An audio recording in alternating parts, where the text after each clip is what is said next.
जिसे चाह अपना बना लिया।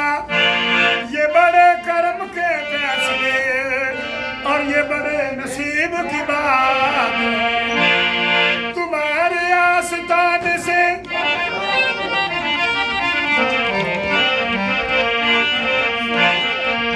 अगर तुम न करोगे तो कर्म कौन करेगा?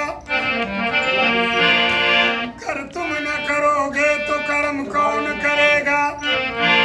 तुम न सुनोगे तो मेरी कौन सुनेगा? ये खाली झोली तेरे सिवा कौन भरेगा? अपने नवासों का सदका तुम्हारे आस्ताने से ज़माना क्या नहीं पाता। कोई भी दर से खाली मांगने वाला नहीं जाता।